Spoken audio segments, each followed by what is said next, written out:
আসসালামু আলাইকুম, jasmine cooking হাউসে আপনাদের সবাইকে স্বাগতম। আজকে আম্মু বানাবে ইলিশ মাছের লেজ ভর্তা।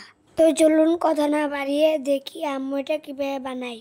তো আম্মু একটি বাটিতে নিয়ে নিল ইলিশ মাছের 2টা লেজ, আর দিয়ে দিয়েছি 1 চিমটি হলুদ আর 1 চিমটি মরিচের গুঁড়া আর স্বাদ মতো লবণ আর কিছুটা সরিষার তেল। এখন এটাকে ভালো করে ম্যারিনেট করে নিবে। তো আমাদের লেজ ম্যারিনেট করা শেষ। এখন একটি প্যানে দিয়ে দিবে 2 টেবিল চামচ সরিষার তেল, আর এটাকে হালকা গরম করে নেবে। হালকা গরম করে নিয়েছে আর দিয়ে দিয়েছে ম্যারিনেট করা মাছ।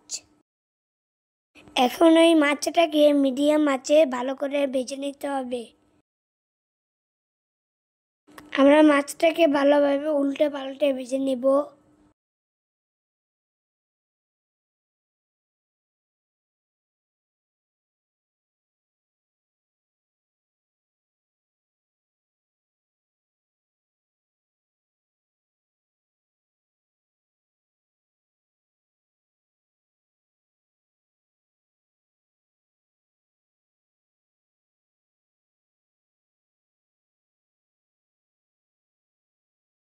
আমাদের মাছ ভাজা শেষ। এখন আমরা এটাকে সাইড করে নেব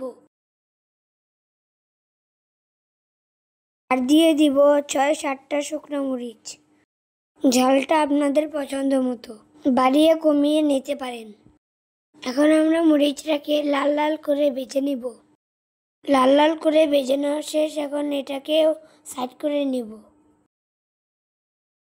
আর দিয়ে দিব আধা কাপ পেঁয়াজ কুচি।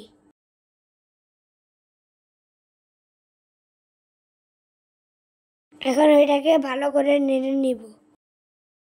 আমরা পেঁয়াজটাকে বেশি ভাজবো না, হালকা একটু ভেজে নিলেই হবে। আপনারা চাইলে কাঁচা পেঁয়াজ দিয়েও বানাতে পারেন, কিন্তু আমাদের কাছে ভাজা পেঁয়াজেরটাই বেশি মজা লাগে। তো আমাদের পেঁয়াজটা হালকা ভেজে নেওয়া শেষ। এখন আমরা এটাকে ভালোভাবে ঠান্ডা করে নিয়ে মাখিয়ে নিব। তো আমাদের ঠান্ডা করে নেওয়া শেষ।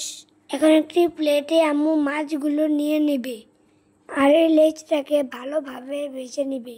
ভালোভাবে বেছে নিতে হবে যেন লেজে কোনো কাটা না থাকে।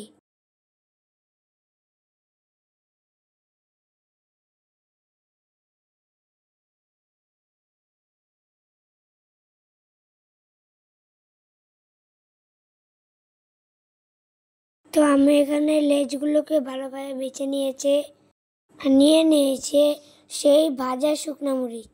এখন দিল স্বাদ মতো লবণ। এখন এটাকে ভালো করে মেখে নিতে হবে।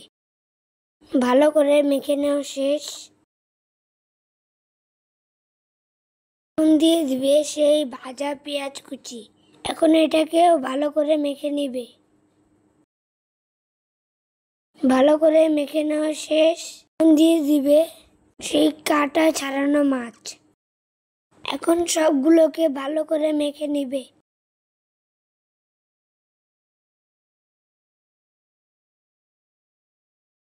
মেখে নেওয়া শেষ আর তৈরি হয়ে গেল আমাদের মজাদার ইলিশ মাছের লেজ ভর্তা। তো আজকে এই পর্যন্ত। সে ভালো থাকবেন, সুস্থ থাকবেন। আল্লাহ হাফেজ।